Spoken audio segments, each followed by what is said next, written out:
I raised my glass and thanked my grandfather for the $200. He stopped carving the turkey and looked up, his eyes sharp. He asked what $200 I meant, then told the entire table the gift he gave me was actually $500,000. In the silence that followed, I realized someone here had stolen a fortune, completely unaware that my actual job is hunting down people who leave digital footprints. My name is Lila Alexander. I am 32 years old, and I live my life in a series of encrypted tunnels and digital backdoors at HelixGate Analytics in Denver. My job title is Senior Cybersecurity Analyst, but in practice, I am a professional hunter of anomalies. I look for the single line of code that breaks the pattern, the fraction of a cent siphoned off into an offshore shell, the ghost login at 3 a.m. that suggests an employee is selling out their company. I trust data because numbers do not have agendas. They do not lie to protect your feelings, and they certainly do not smile at you while they pick your pocket. Returning to Redwood Falls always felt like stepping out of a high-speed server room and into a sepia photograph. The town did not change. The air here was thinner, colder, and smelled of pine needles and wood smoke. The King Estate, my grandfather's home, sat on a ridge overlooking the valley, a sprawling Victorian manor that looked exactly as it had when I was a child. It was a house built on old money and older values, or at least, that was the facade we polished every November. This Thanksgiving was supposed to be a ceasefire. I had spent the last week in Denver buried in a forensic audit for a mid-sized bank that had lost track of a significant amount of capital, and my eyes were tired from staring at glowing monitors. I wanted wine. I wanted turkey. I wanted to pretend, for 48 hours, that I was just a granddaughter and not a woman who knew how to ruin lives with a keyboard. The house was warm when I arrived. The heavy oak front door opened to the scent of roasting rosemary and cinnamon. The lighting was low and golden, casting long, comfortable shadows against the mahogany paneling. It was the kind of atmosphere that demanded you lower your voice and relax your shoulders. My grandfather, Walter King, was holding court in the living room. At 78, he was still the man who had built a local real estate empire from a single hardware store. He sat in his leather wingback chair, a glass of scotch in one hand, looking less like an old man and more like a retired general reviewing his troops. He had always been the moral compass of this family, the one person whose approval I actually sought. When he saw me, his face broke into a genuine grin, the kind that made the wrinkles around his eyes deepen in a way I loved. Then there was the rest of the cast. My father, Daniel Rhodes, stood by the fireplace. He was a quiet man, an accountant who had spent 30 years balancing books that never quite made him rich. He held his wine glass with a tightness that suggested he was afraid someone might take it away.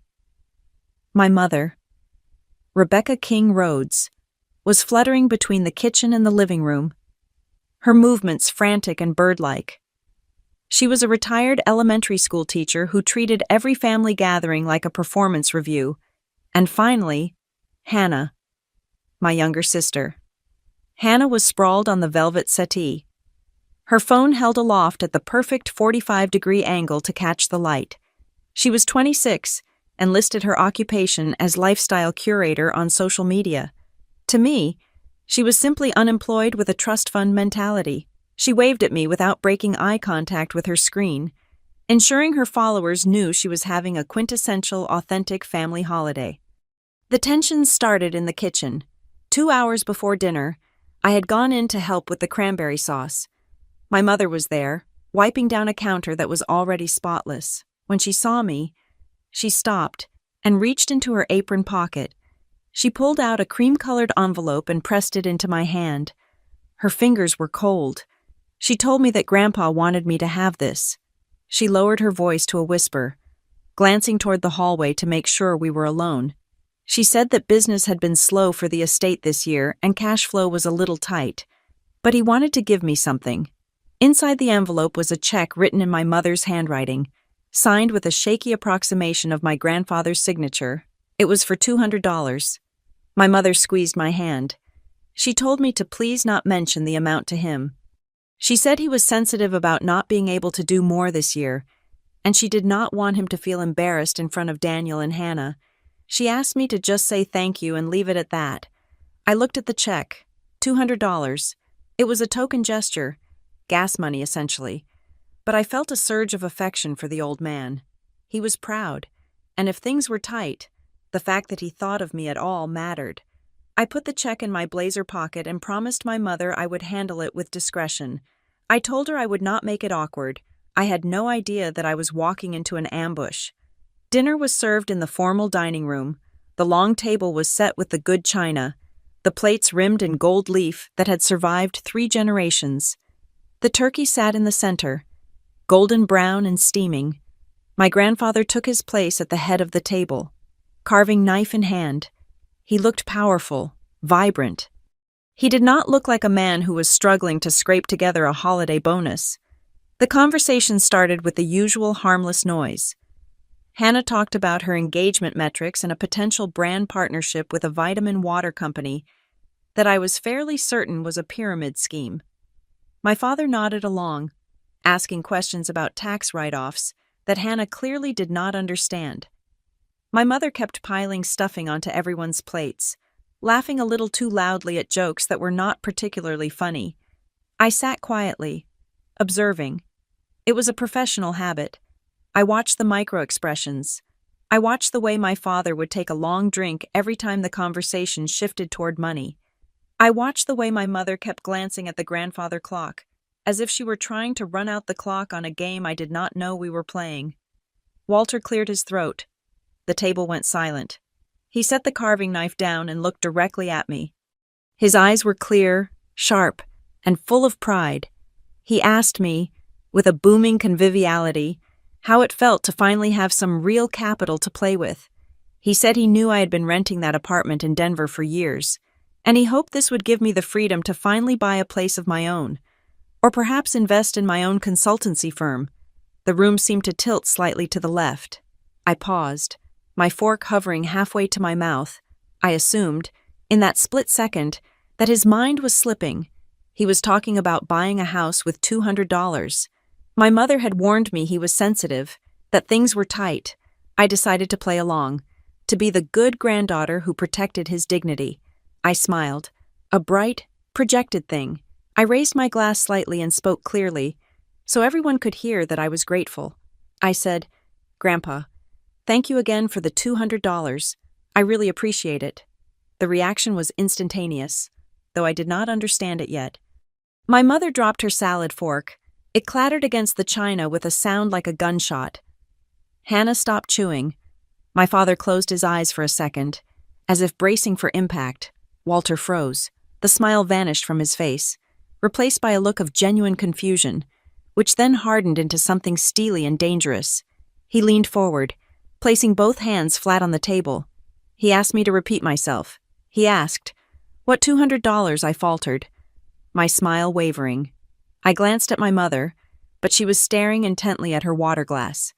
I tried to maintain the charade. I told him it was okay, that the check was generous, and he did not need to worry. Walter cut me off. His voice was not loud, but it carried a weight that silenced the air conditioning hum. He spoke slowly, enunciating every syllable. He said, "The gift I gave you was $500,000. The silence that followed was absolute. It was physical. It pressed against my eardrums. The number hung in the air above the centerpiece, vast and impossible. $500,000, $500,000. I looked at my grandfather. He was not senile. He was not confused. He was angry. I looked at the check in my pocket, burning a hole through the fabric. $200. Then I looked at the rest of the table. The atmosphere had shifted from warm holiday glow to the cold, sterile light of an interrogation room. I saw them not as my family, but as subjects in an investigation. I saw Hannah. Her face had gone sheet white. Her hand was trembling so badly she had to set her wine glass down to keep from spilling it. She looked terrified. I saw Daniel, my father. He was gripping the stem of his glass with such force his knuckles were white. He was staring at a point on the wall behind Walter's head, refusing to look at me, refusing to look at his father-in-law, I saw Rebecca, my mother. She let out a breathless, jagged laugh that sounded like glass breaking. She waved a hand dismissively. She told Grandpa that he must be remembering incorrectly. She said he was confusing this with something else. She tried to pivot the conversation to the turkey, to the weather, to anything else, but I was not listening to her anymore. My mind, trained to spot patterns in chaotic data streams, was already racing. It was assembling pieces I had ignored for days. The vague phone calls, the insistence that I did not need to come home this year, the check handed to me in secret, the warning not to speak about money. I realized my breath had caught in my throat. I looked at the faces of the people who shared my blood, and I saw the same look I saw on the faces of corporate embezzlers right before the audit team walked through the door: guilt, panic, and the desperate, silent hope that I was too stupid to do the math. I had spent the entire week chasing a ghost in a banking server, looking for a missing sum of money that had vanished into the ether. I had tracked IP addresses and analyzed login timestamps. I had treated it as an abstract puzzle, a game of cat and mouse with a faceless thief. But as I sat there, with the smell of roast turkey turning sour in my stomach, I realized I had made a fundamental error in my assessment. That night, under the crystal chandelier of the King estate, I realized the biggest case of my career was not sitting on a secure server in Denver. It was right here, sitting across from me, passing the gravy boat. The anomaly was in the room, and for the first time in my life, I was not just the investigator, I was the crime scene. 7 days before the dinner that would end my family as I knew it, I was sitting in my office at Helix Gate Analytics. The room was dark, illuminated only by the cool blue wash of 3 monitors. It was 9 at night on a Tuesday, and the rest of the building was silent. I preferred it this way. The hum of the cooling fans was white noise, a barrier between me and the chaotic, messy world outside. I was deep in the trenches of a forensic investigation for a healthcare provider in Chicago. They had been hit by a ransomware attack, a sophisticated one that had managed to bypass their firewalls by masquerading as a routine system update. My job was to trace the entry point, to find the digital fingerprint the hackers had left behind. I lived for this specific kind of focus. It was a state of flow where the world reduced itself to lines of code, timestamps, and IP addresses. In the data, there was no ambiguity. A login was either authorized or it was not. A file was either corrupted or it was clean. My phone buzzed against the mahogany desk, shattering the silence. The vibration made a harsh, rattling sound that made me jump. I looked at the screen. The name flashing there was Hannah. I stared at it for a long moment. My sister did not call me. We existed in separate universes. I lived in a world of logic and encryption. Hannah lived in a world of filters, angles, and engagement metrics. Her communication with me was usually limited to obligatory birthday texts, usually sent a day late, or group emails regarding holiday logistics where I was merely a CC'd recipient. A voice call at 9 at night was an anomaly. In my line of work, anomalies were red flags. I picked up the phone, swiping the green icon. I answered with a simple hello. Hannah's voice poured through the speaker, syrupy and breathless. It was a tone I recognized from her Instagram stories, the one she used when she was apologizing to her followers for not posting in 24 hours or explaining why a sponsored skincare product had given her a rash but was still totally worth buying. She said, "Lila, hey, oh my God, I am so glad I caught you. I know you are probably super busy saving the internet or whatever it is you do." I leaned back in my chair, rubbing the bridge of my nose. I asked her what was going on. She sighed, a long, dramatic exhalation that sounded rehearsed. She said she was calling with some bad news. She said she wanted to give me a heads up before I booked anything non-refundable. She told me that Grandpa was not doing well. My stomach tightened. The image of Walter King, broad-shouldered and invincible, flashed in my mind. I asked her what she meant. Hannah lowered her voice to a conspiratorial whisper. She said he had been incredibly frail lately. She said he was tired all the time, forgetting things, just really slowing down. She told me that Mom and Dad were worried that the stress of hosting the big Thanksgiving dinner would be too much for him this year. She said they were thinking of canceling the whole thing, just keeping it small, just the immediate family in town. I frowned at the dark screen of my computer. Just the immediate family in town. That phrasing was specific. It drew a circle that included her, my parents, and Chase, but excluded me. She continued, her voice dripping with faux empathy. She said she knew how busy I was with my big projects in Denver. She said she felt terrible thinking about me flying all the way out there, spending all that money on plane tickets and taking time off work, only to find Grandpa sleeping in his chair the whole time. She said maybe it would be better if I just stayed in Denver this year, for my own sake. Really, I stayed silent, letting her words hang in the air. Something was wrong. The pattern did not fit. 3 days ago, I had FaceTimed with Walter. He had been in the garage, wearing his old flannel shirt, complaining about the price of cedar lumber. He had been standing on a 6-foot ladder, changing a floodlight bulb because he refused to pay a handyman to do something he could do himself. He had looked vibrant. He had looked strong. He had teased me about my new haircut and asked if I was eating enough. That man did not align with the frail, confused invalid Hannah was painting for me now. And then there was the concern about my money. Hannah never talked about money unless she was asking for it or bragging about spending it. The idea that she was worried about the cost of my plane ticket was as likely as a phishing email asking for my password to verify my security. It was a social engineering tactic. It was an appeal to emotion designed to bypass critical thinking. I told her I appreciated the update. I kept my voice neutral, flat. I told her I would look into my schedule and let her know. She sounded relieved, almost too eager. She said that sounded great and to just take care of myself. She hung up quickly. I set the phone down on the desk. The silence of the office rushed back in, but the white noise of the fans no longer calmed me. I felt a prickle on the back of my neck. The same sensation I got when I found a backdoor in a client's server. Someone was trying to manipulate the access logs. Someone was trying to revoke my credentials to the family home. I did not hesitate. I picked up the phone again and dialed my grandfather's landline. He answered on the second ring. His voice was booming, clear, and utterly devoid of frailty. He shouted my name. He sounded like he was in a good mood. I could hear background noise, the distinct chime of a door opening and the murmur of voices. I asked him how he was. He laughed. He told me he was fantastic. He said he was currently at the liquor store down on Main Street. He told me he was looking at a case of Cabernet that cost more than his first car, but he was going to buy it anyway. He said this year was going to be the biggest Thanksgiving we had in a decade. He said he wanted everything to be perfect for when I came home. I closed my eyes. The disconnect between Hannah's story and Walter's reality was not a misunderstanding. It was a fabrication. I spoke carefully.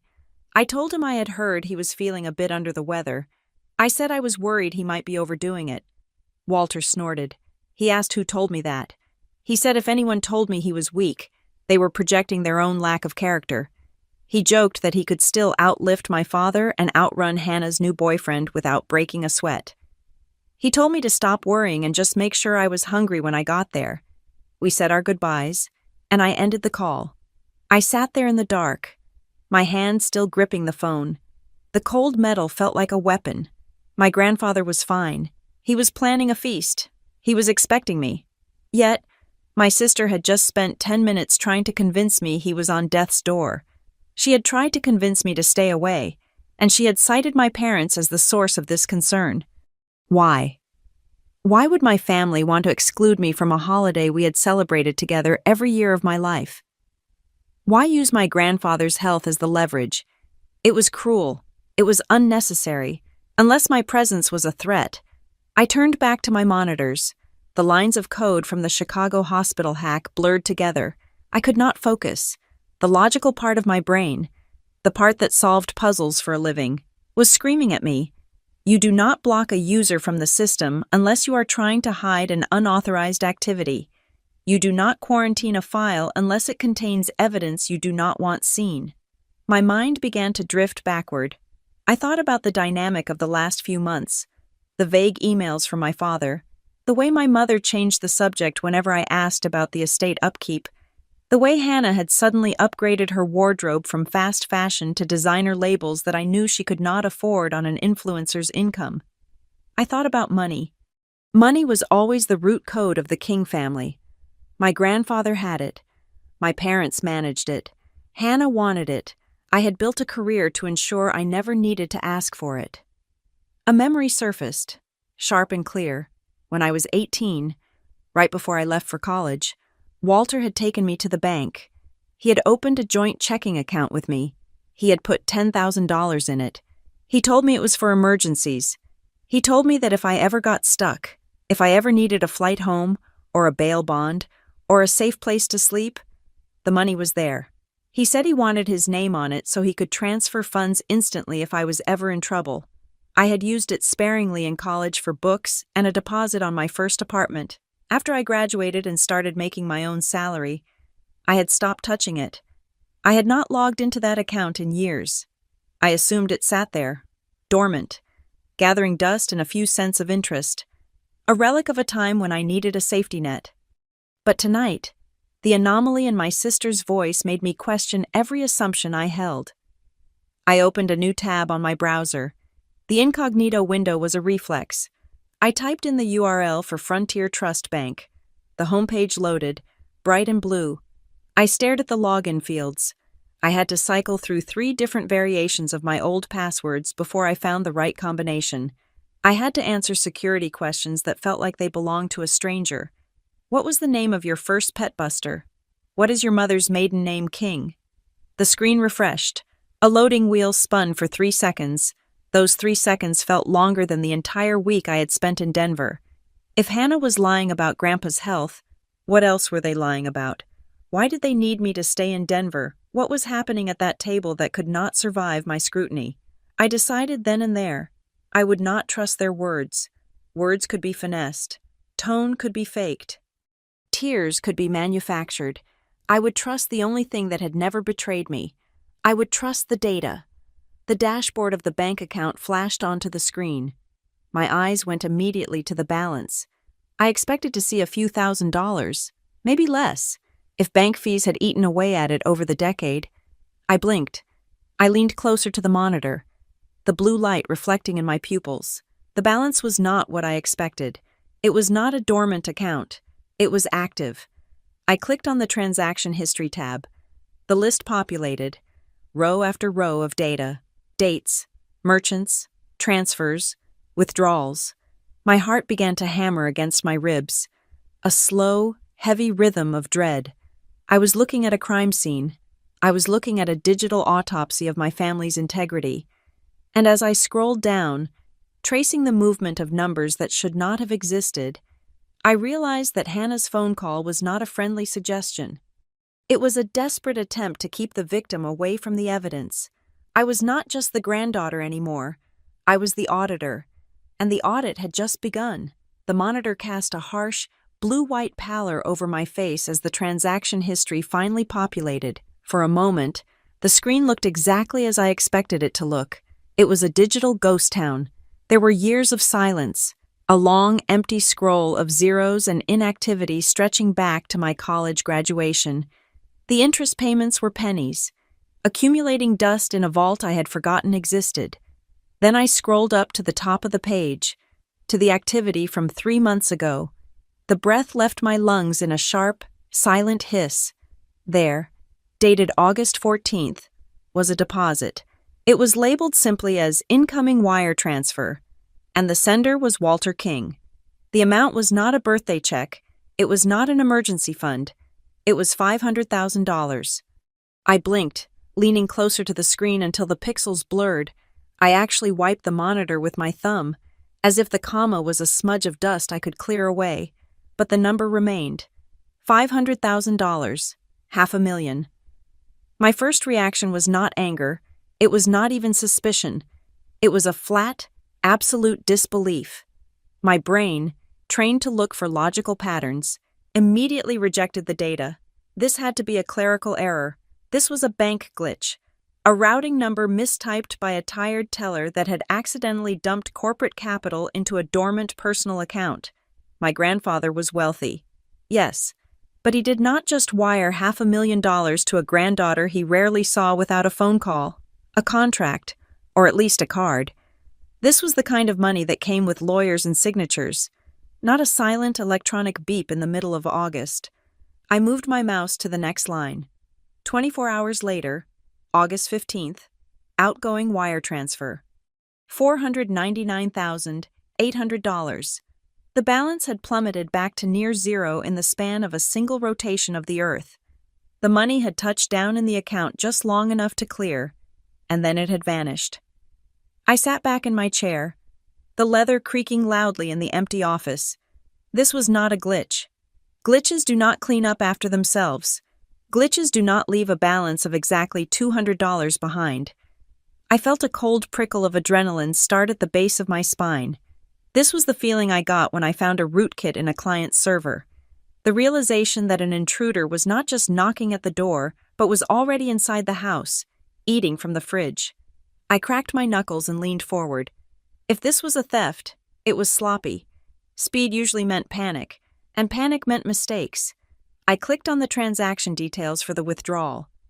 The bank's interface gave me the basics, which were a confirmation number and a routing destination, but I needed more. I opened my terminal and ran a script I had written years ago, a tool designed to parse the metadata of authorized user logins. I needed to know who had opened the door to let the money out. The system queried the bank's access logs. It took a minute, the cursor blinking rhythmically. Result found.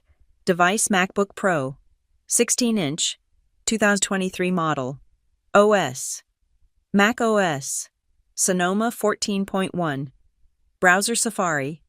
IP address 192.168.1.45. Local, mapped to a public static IP registered to a residential ISP in Redwood Falls. I stared at the IP address. It was not my parents' house. I knew their IP range by heart because I had set up their firewall myself 5 years ago. It was not the estate, either. Walter refused to get high-speed fiber because he did not trust the cables, so he was still running on a slow DSL line that pinged from a completely different subnet. This login had come from a high-speed residential connection in the center of town. I copied the IP address and pasted it into a geolocation tool. The map zoomed in, dropping a red pin on a building I recognized only from architectural digests. The Vantage.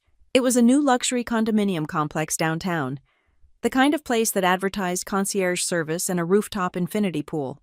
I did not know anyone who lived at the Vantage. I opened a new browser window and accessed the county property tax records. They were public domain. Easy to search if you knew how to navigate the archaic government database. I typed in the address of the building and filtered for unit numbers associated with the IP block. The search returned a name, Chase Lowell. I stopped breathing for a second. Chase, the man Hannah had been dating for 11 months, the man she called an entrepreneur, though she could never quite explain what it was he actually built or sold. I looked back at the bank log. The login credentials used were mine. The password used was one of my old variations, but the device was his. The location was his.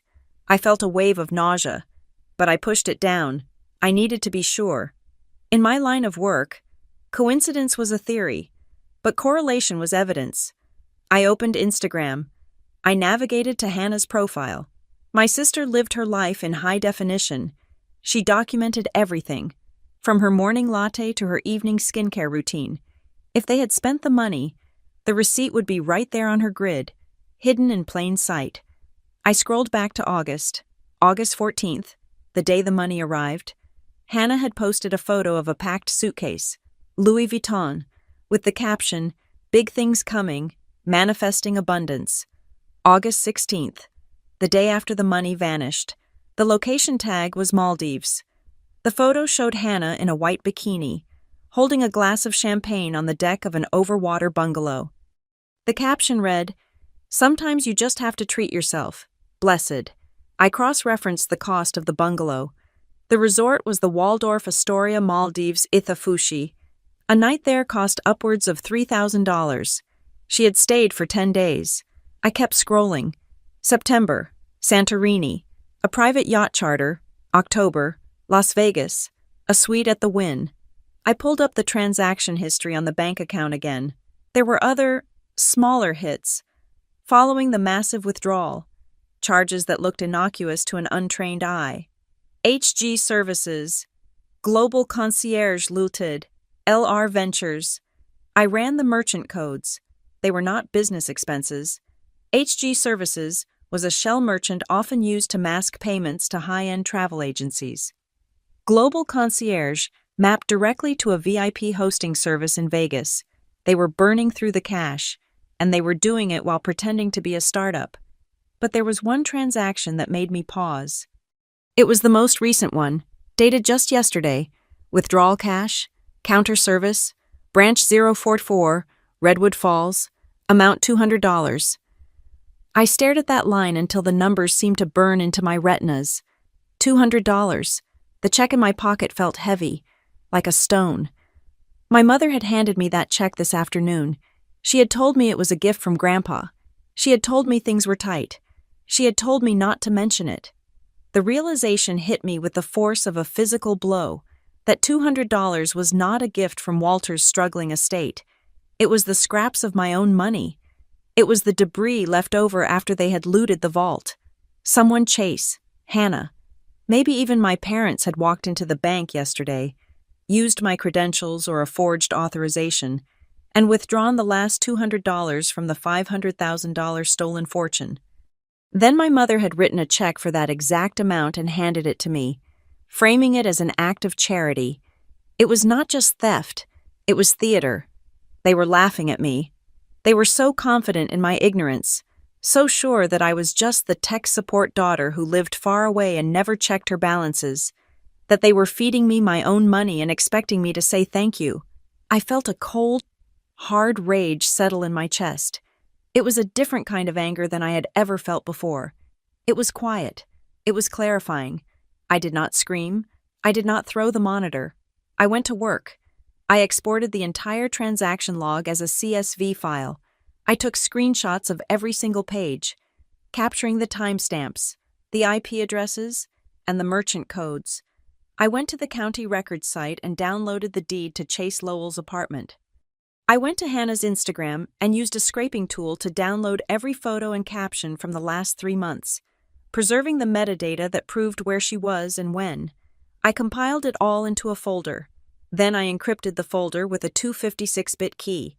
I uploaded one copy to a secure cloud server that I owned, one that HelixGate used for sensitive evidence. I put a second copy on an encrypted USB drive attached to my keychain. I printed a third copy, the pages warm as they slid out of the laser printer, and organized them into a neat stack. My instinct was to pick up the phone. I wanted to call Walter. I wanted to tell him that his granddaughter was being robbed blind by the people eating his turkey, but I stopped my hand before it reached the receiver. If I called now, I would be reacting. I would be the hysterical granddaughter making accusations over the phone. They would deny it. They would say it was a misunderstanding. They would say I gave them permission and forgot. They would say I was jealous of Hannah's success. They would have time to delete emails, shred documents, and coach their stories until they matched. They thought I was stupid. They thought I was compliant. I needed to let them keep thinking that. When a hacker thinks they have undetected access to a system, they get lazy. They get greedy. They start leaving more fingerprints because they believe the security team is asleep. I would go to dinner. I would eat the turkey. I would smile at Hannah and ask about her trip to the Maldives. I would thank my grandfather for the $200 again, just to watch my mother squirm. I would let them think they had gotten away with it, and while they celebrated their cleverness, I would be building a cage around them that they would not see until the bars slammed shut. I powered down the monitor. The room plunged back into darkness, save for the blinking light of the printer. One question remained, nagging at the back of my mind like a corrupted line of code. Where did the $500,000 come from? Walter was rich, but he was cash poor. His wealth was in land, in buildings, in assets that took months to liquidate. You do not just move $500,000 in cash on a Tuesday in August without a major liquidity event. He had not sold a building recently. I monitored the real estate wires. And why send it to me? Why silently deposit a fortune into an account I never used? If he wanted to give me money, he would have called. He would have made a speech. He would have wanted to see my face. Unless he did not send it, or unless he did send it. But he thought he was sending it to a version of me that existed only in the lies my family told him. The mystery was not just who took the money, it was why the money was there to be taken. I stood up and walked to the window, looking out at the Denver skyline. In 24 hours, I would be in Redwood Falls. I would be walking into a house full of liars with a briefcase full of truth. I checked my watch. It was 11 at night. The banks were closed. The transactions were finalized. The money was gone. But the receipt remained, and I was going to make sure they paid the bill. The morning after I discovered the theft, my phone rang at 9 o'clock sharp. The caller ID displayed my mother's face. A photo taken 3 years ago at a beach picnic where everyone was smiling and nobody was stealing six-figure sums from each other. I stared at the screen for a long moment, letting the device buzz against the hard wood of my desk. My heart rate did not spike. My hands did not shake. I felt a cold, clinical detachment, the kind I usually reserved for interviewing suspects in corporate espionage cases. I swiped to answer and put the phone on speaker. I opened a recording application on my laptop and watched the audio waveform begin to ripple in sync with the ambient noise of the room. My mother's voice filled the office.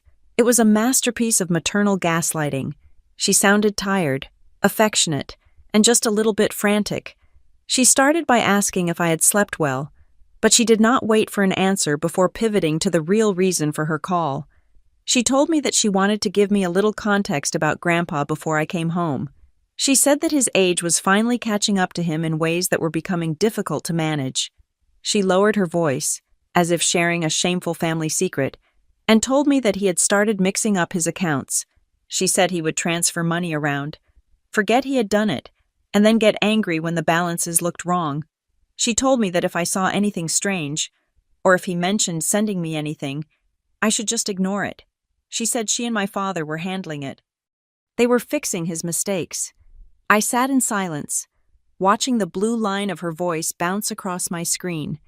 It was a clean, rehearsed narrative. It was designed to preemptively discredit the evidence I had found. If I asked about the $500,000, she would simply sigh and say, "Yes, that was one of his episodes." We reversed it immediately. Then came the command wrapped in a request. She told me that I absolutely must not mention money at Thanksgiving dinner. She said that Hannah was going through a delicate transition. She said my sister was launching a startup with Chase, a venture capital firm, or a lifestyle brand. She wasn't quite sure, but it was very high stress. She said Hannah was sensitive about finances right now, especially with me being so established. She asked me to be the bigger person. She asked me to just let the weekend be about family and gratitude, not about bank accounts. I agreed. I told her I would not say a word about money. I told her I understood completely. When I hung up, I saved the audio file as evidence item 1. An hour later, an email arrived from my father.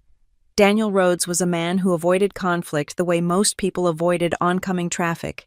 He was a quiet accountant who preferred the certainty of a spreadsheet to the unpredictability of human emotion. For him to reach out directly, without my mother CC'd on the chain, was an event in itself. The subject line was simply, "Family Matters." The body of the email was short, vague, and terrified. He wrote that he was attaching a summary of the family assets, so I would not feel the need to worry about the estate. He wrote that everyone was just trying to do their best in a difficult economy. He ended with a sentence that made my stomach turn. He told me not to dig too deep into the past, because I was living a good life in Denver and I should focus on that. It was a plea. It was a warning. I opened the attachment. It was a Microsoft Excel file titled Internal Allocations. I did not just read the document, I dissected it. I ran it through the same analysis software I used to catch executives embezzling company funds. The spreadsheet was a work of fiction. It listed a series of loans and capital infusions designated as family business support. But the recipient of these loans was not Hannah. It was not Chase. It was me. According to this file, I had received 4 separate transfers over the last 11 months, totaling nearly $300,000.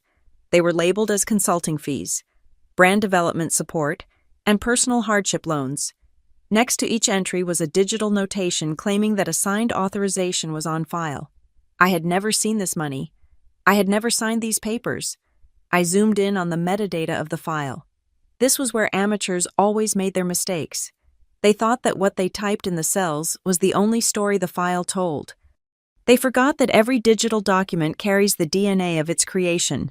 The spreadsheet claimed to record transactions from January, March, and June, but the file creation date was last Tuesday. The author was listed as Daniel Rhodes. The total editing time was 45 minutes. My father had not been tracking these loans for a year.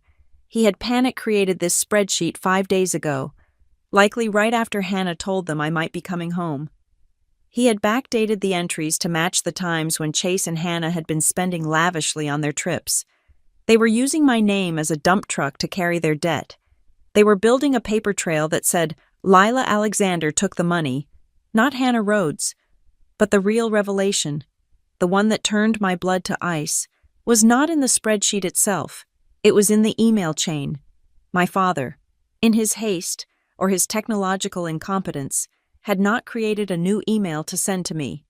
He had forwarded an existing thread, deleted the text in the body, and typed his new message over it, but he had forgotten to expand the history tab to check what was buried underneath. I scrolled down, past his warning, past the signature block. There was a conversation dated 3 weeks ago. It was between my parents and Arthur Henderson, the family attorney who had managed the King estate for 40 years. My mother had written to Henderson. She asked if there was a way to restructure the distribution of Walter's liquid assets so that Hannah could access the capital immediately without incurring a gift tax or alerting Walter to the speed of the withdrawal. She suggested categorizing it as an investment in my name. Since I had a pre-existing joint account with Walter, she wrote that I was busy and would not mind helping my sister out, so she could sign the papers on my behalf. Henderson's reply was blunt. He wrote that signing a legal document on behalf of another adult without a notarized power of attorney was forgery. He wrote that moving funds under false pretenses was wire fraud. He wrote that he could not, in good conscience, facilitate a transaction that exposed the estate to criminal liability. He declined to assist them further and suggested they inform Walter of their intentions immediately. That was where the thread with Henderson ended. But there was one more email below that, a forward from my mother to my father. It was dated 2 days after Henderson's refusal. It was brief. She wrote that she had found someone else. She said there was a lawyer in the city, a man named Miller, who understood that families needed flexibility. She told Daniel to prepare the spreadsheets and to make sure my name was on everything. She wrote that it was better this way. She wrote that if Lila ever found out, we would just tell her it was for tax purposes and she would understand. I stared at the screen. The office air conditioner hummed, a low, monotonous drone that sounded like a swarm of bees. This was not just my sister being greedy. This was not just a bratty sibling stealing from the cookie jar. This was a conspiracy. My parents, the people who had taught me to look both ways before crossing the street, the people who had punished me for lying about finishing my homework, had sat down at their kitchen table and planned a felony. They had actively sought out a corrupt lawyer because the honest one refused to help them commit a crime. They had decided, collectively, that my identity was a resource they could harvest. They were not just stealing money, they were stealing my reputation. They were using my credit, my name, and my history as a responsible adult to camouflage their theft. They were banking on the fact that I was successful enough not to notice, or perhaps passive enough not to press charges if I did. The betrayal hit me in waves. First, it was the money. Then, it was the lies.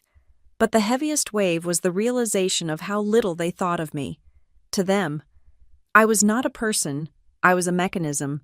I was a convenient legal entity that could be used to launder their conscience. I reached for my phone again. I opened the voice recorder app and set it to run in the background of every call. I opened a script on my laptop that would automatically archive every text message from my family to a secure server in Switzerland. I was no longer just a suspicious daughter. I was building a case file. I thought about the police. I had enough evidence right now, sitting on my hard drive, To get a warrant. I could have a squad car rolling up the long driveway of the King estate before the turkey was even out of the oven. I could watch them be led out in handcuffs, my mother weeping, my father silent, Hannah screaming that it was unfair. But then I thought of Walter. My grandfather was a man of the old world. He believed in honor. He believed that a man's name was his only real currency. He loved my mother. He adored Hannah, even when she was foolish. If I dropped a nuclear bomb of criminal charges on the family while he was sitting at the head of the table, it would not just destroy them, it would break him. I imagined him clutching his chest as the police read his daughter her rights. I imagined the shame that would haunt his final years, knowing that the empire he built had funded a den of thieves. I could not do that to him, not yet. But I also could not let this stand. I sat there in the silence of my apartment, the city of Denver sprawling out below me in a grid of lights. I had 2 monitors on my desk. On the left screen was the investigation for the Chicago hospital.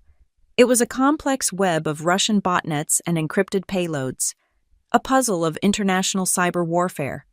On the right screen was the investigation into my own bloodline, the backdated spreadsheets, the forged signatures, the photos of my sister drinking champagne in the Maldives on my dime, the email from my mother coordinating the fraud. I looked at the left screen, then I looked at the right. I reached out and minimized the hospital investigation.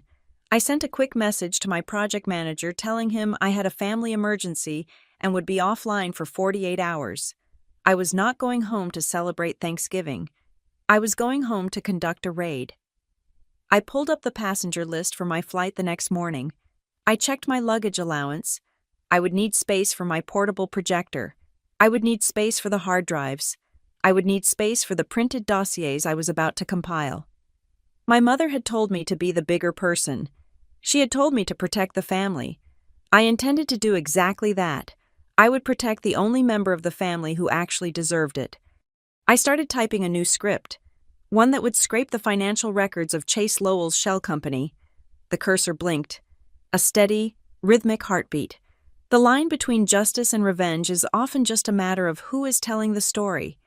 And this time, I was going to be the one holding the pen. I did not pack a black dress for Thanksgiving. I packed a dossier. The decision to return to Redwood Falls was no longer about family obligation. It was an operational necessity. If I stayed in Denver, I was a victim in absentia, a silent partner in a fraud scheme that used my name to launder a fortune. If I went back, I was an active threat. I treated the preparation for the trip not like a holiday homecoming, but like a penetration test on a high-security facility. My apartment living room had transformed into a command center. The floor was covered in stacks of paper, organized by timeline and severity. I had printed everything. Digital evidence is powerful, but there is something undeniable about physical paper. You can claim a screenshot is photoshopped. You can claim a bank log is a glitch. You cannot easily dismiss a 3-inch stack of documents that details every single lie you have told for the last 6 months. I organized the file into exhibits. Exhibit A was the bank logs from Frontier Trust. I highlighted the incoming wire of $500,000 and the outgoing wire of nearly the same amount 24 hours later. Exhibit B was the forgery.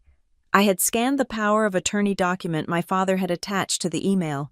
I printed it on a transparency sheet and overlaid it with a scan of my actual signature from my driver's license. The difference was laughable. The loop on the L was wrong. The slant was too steep. It was a caricature of my handwriting, likely practiced by my mother on a notepad while watching television. Exhibit C was the email chain. I printed the rejection from Arthur Henderson, the family lawyer who had refused to break the law. I highlighted the timestamp where my parents immediately pivoted to finding a flexible attorney. This was the smoking gun that proved intent. They knew it was illegal, and they did it anyway. But the most damning section of the dossier was the one dedicated to Chase Lowell. I had spent the previous night digging into Lowell Ridge Ventures, LLC, the company that had received several of the smaller consulting transfers, using public business registry tools. I pulled the articles of incorporation. The company had been formed 6 months ago. The registered agent was a generic legal service. The business address listed was a suite in a commercial building in downtown Denver. I knew that building. I drove past it every day on my way to Helix Gate. I pulled up Google Maps and zoomed in on the street view. Suite 400 was not a venture capital firm. It was a mail drop service located next to a dry cleaner. Lowell Ridge Ventures had no employees, no revenue filings, and a credit history that consisted entirely of 3 unpaid inquiries from credit card companies. It was a ghost ship designed to carry stolen cargo. That was sloppy, but it was not surprising. What I found next, however, turned the situation from a family grievance into a predator hunt. At Helix Gate, we were currently processing a massive data dump from a credit reporting agency that had suffered a breach earlier in the year. It was millions of lines of raw data, social security numbers, credit scores, bankruptcy filings that we were analyzing for a client. It was not public information, but I had clearance to query the database. I ran a query for Chase Lowell. The system spun for a moment, and then spit out a result that made my blood run cold. Chase had filed for Chapter 7 bankruptcy 4 years ago in Arizona. But the filing had been sealed, likely due to a settlement agreement involving a harassment suit that was referenced in the footnotes. The bankruptcy discharge wiped out $200,000 of debt. But the database gave me something more valuable than his financial history. It gave me his old email addresses. One of them, a generic Gmail account, had been compromised in a separate leak from a luxury travel forum 3 years ago. I took that email address and ran a reverse search on a few OSINT forums I frequented. I found a thread on a consumer protection board from 2 years ago. The user was anonymous, but the story was specific. The poster warned other women about a man named Charles, who claimed to be an investment banker. He had romanced her, convinced her that he needed to move money through her account to optimize his tax exposure before a big merger, and then vanished, leaving her with a drained savings account and a massive tax bill. The email address linked to the forum account matched Chase's old email. I dug deeper.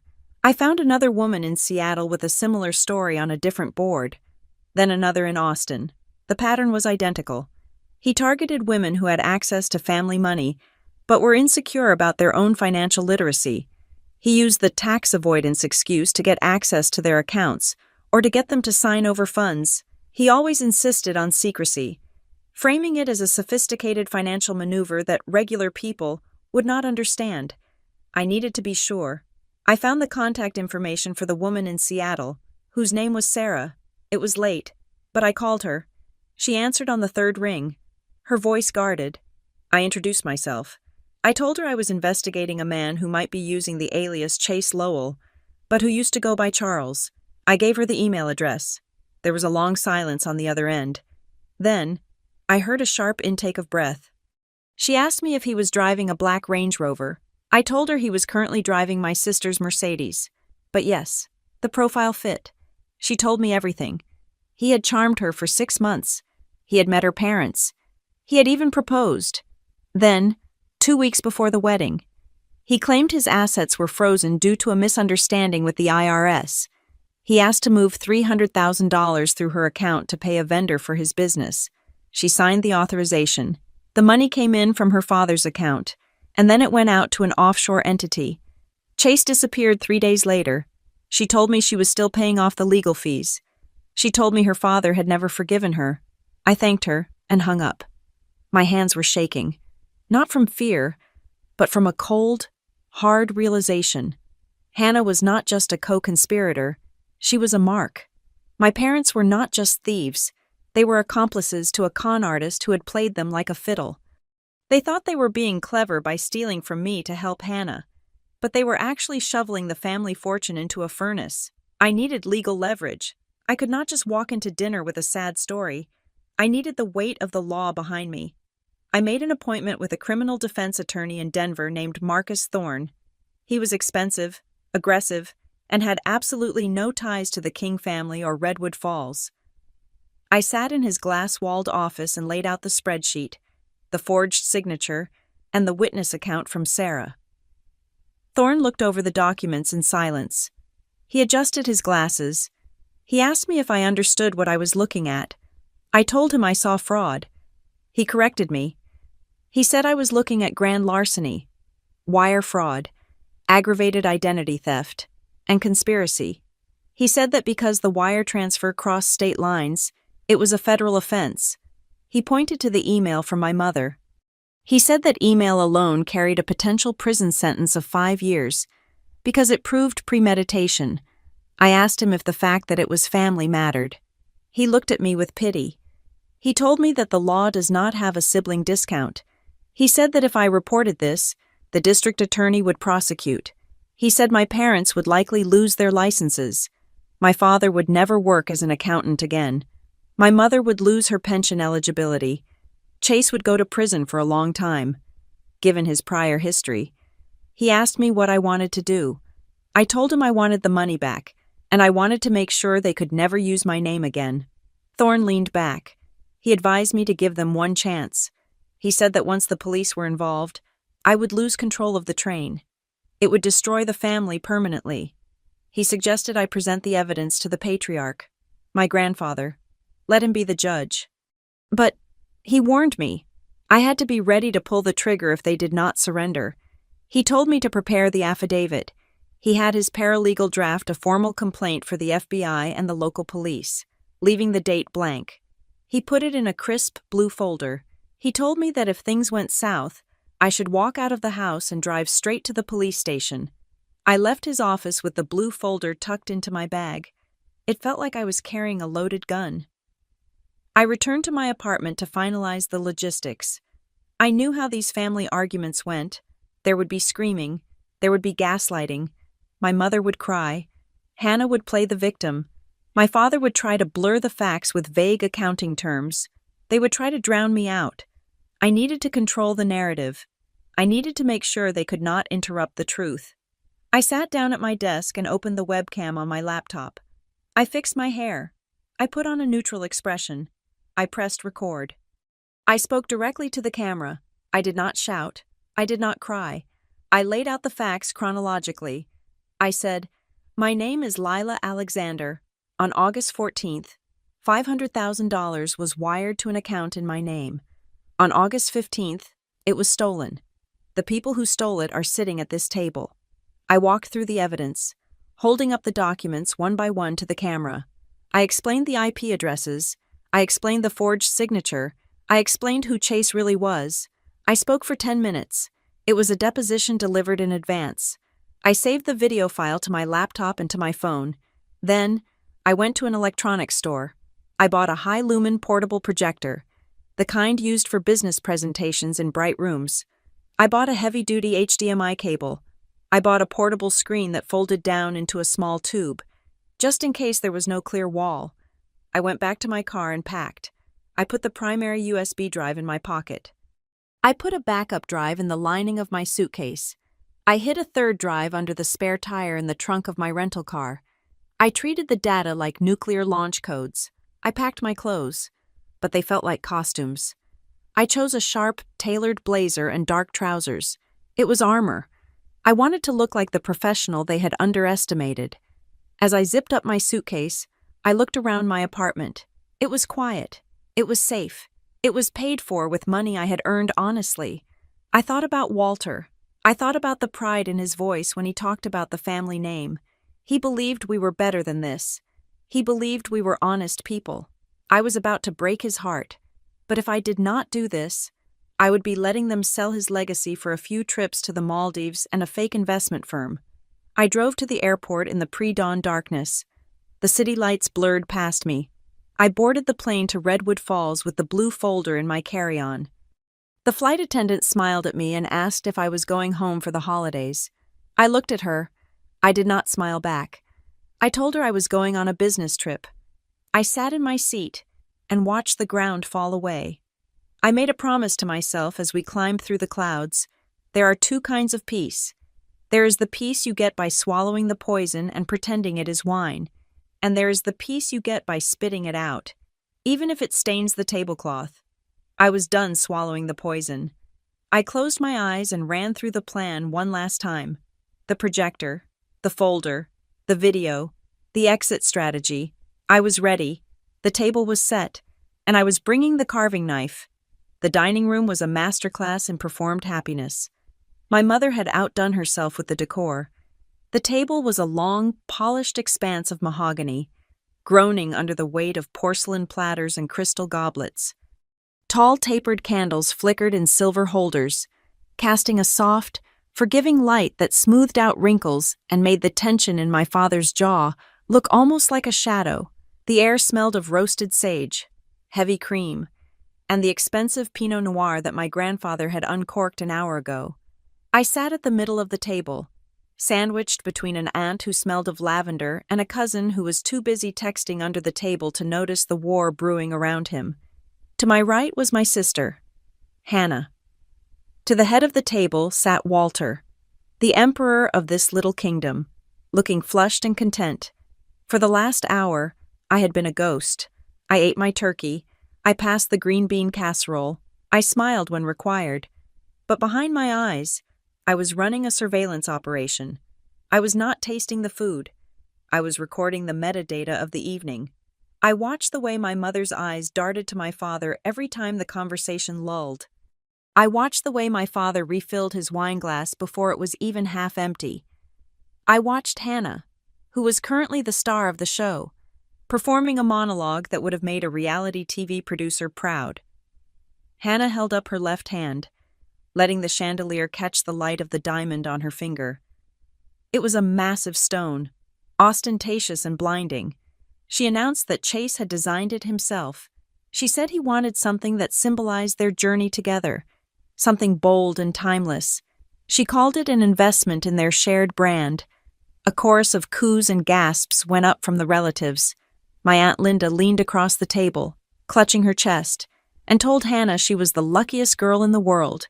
She said it was so inspiring to see young people taking such big swings in life. Hannah beamed, soaking up the adoration like a plant turning toward the sun. She tossed her hair back and talked about their upcoming itinerary. She mentioned they were scouting locations in Fiji for a wellness retreat they planned to launch next quarter. She used words like synergy, aesthetic, and abundance mindset. She said that in the modern economy, you had to spend money to signal value. I looked at the ring. I did the mental math. Based on the cut and clarity, that was easily a $30,000 diamond. That was not Chase's money. That was not Hannah's money. That was my money. I was looking at my own stolen savings, crystallized and mounted on my sister's finger, being paraded around as a symbol of her success. My mother, Rebecca, decided this was the perfect moment to draw a comparison.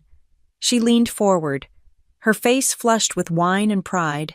She looked at the table and then landed her gaze on me, her smile tight and patronizing.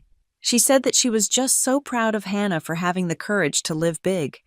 She said that some people were content to play it safe, to just hoard their paycheck and sit in a dark office all day.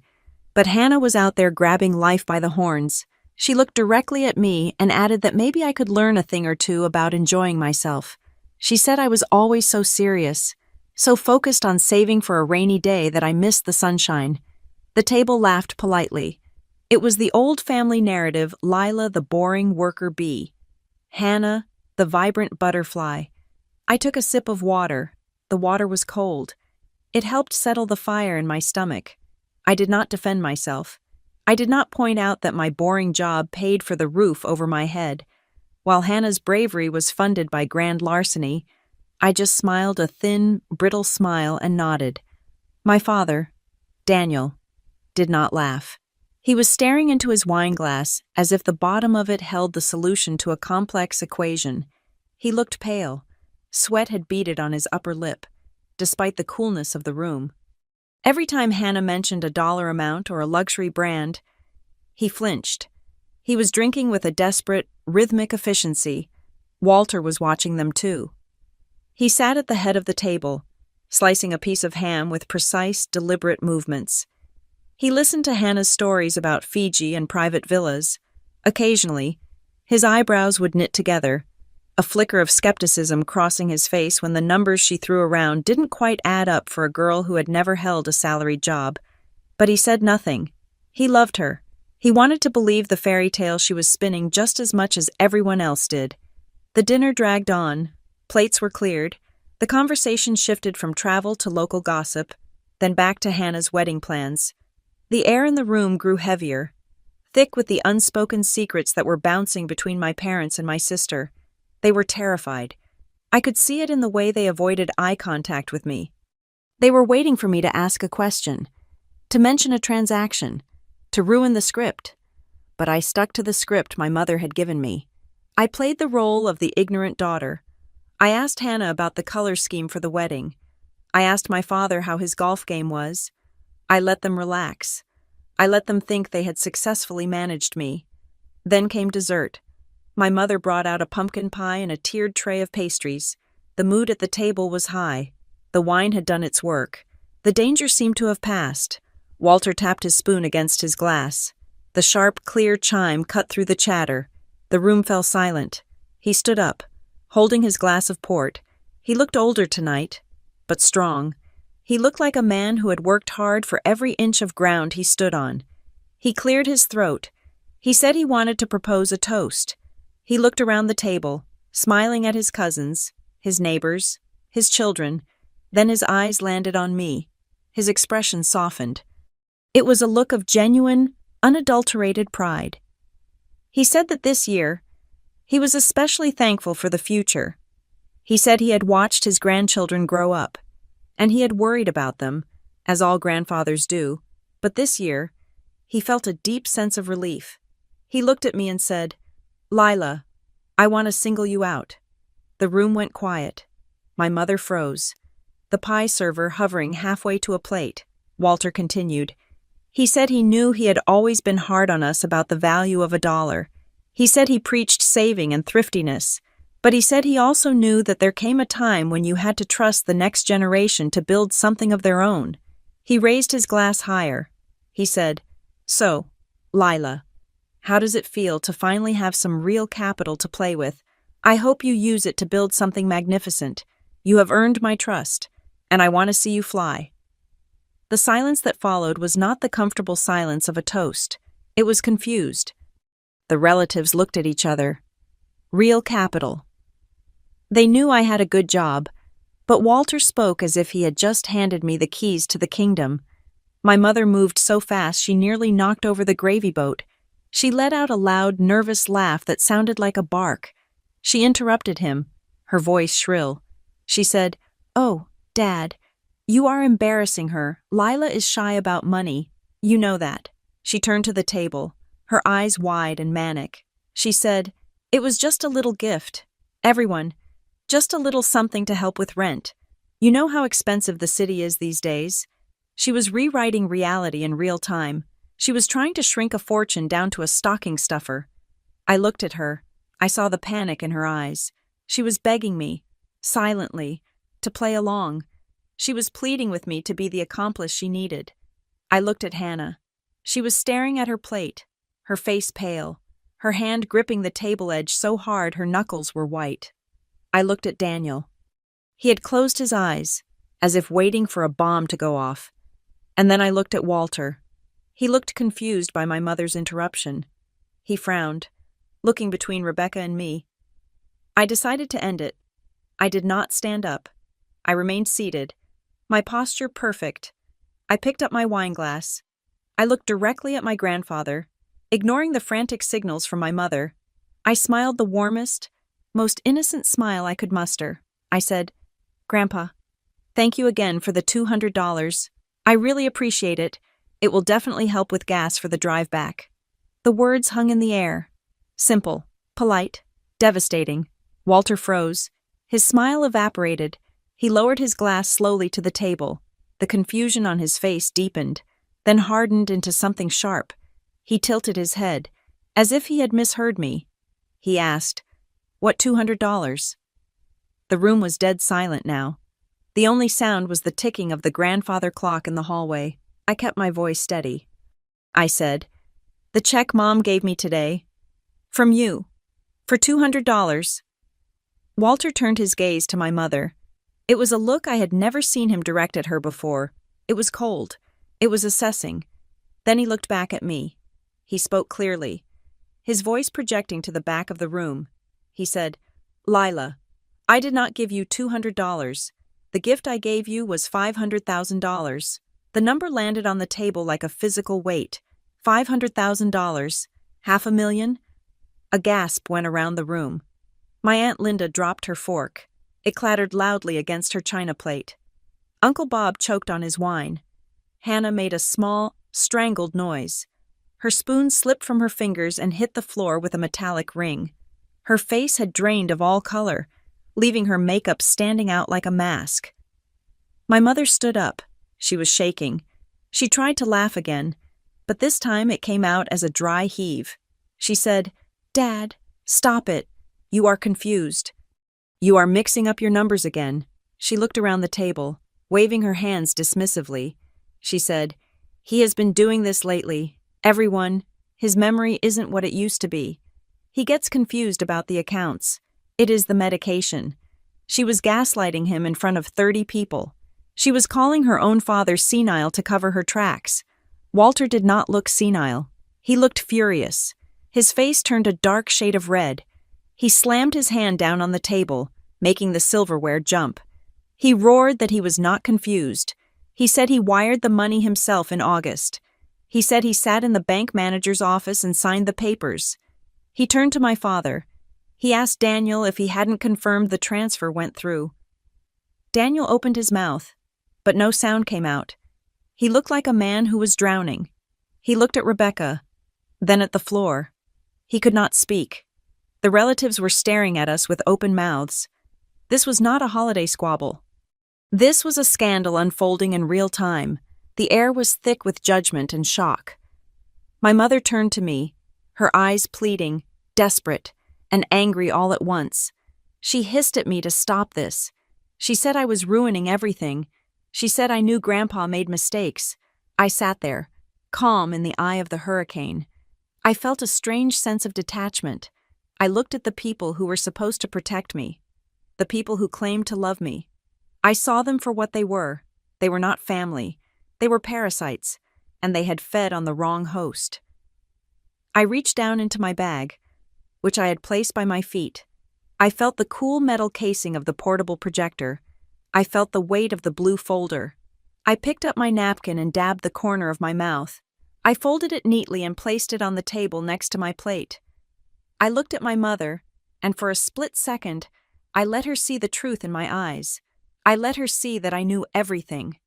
I let her see that I had not come here to eat turkey. I had come here to hunt. Then I turned to Walter. He was breathing hard, staring at his family with a mixture of rage and heartbreak. He looked like he was waiting for someone to tell him it was a joke. I spoke softly, but in the silence of the room, my voice carried to every corner. I said, "Grandpa, you are not confused, and you are not senile." I stood up. I picked up the small black device from my bag. I said, "Can I show you what actually happened to that money?" I walked toward the blank white wall at the end of the dining room. The feast was over. The trial was about to begin. I reached into my bag and pulled out the portable projector. It was a sleek, black cube, no larger than a hardcover book, but it hummed with a quiet, industrial power as I set it down on the lace tablecloth.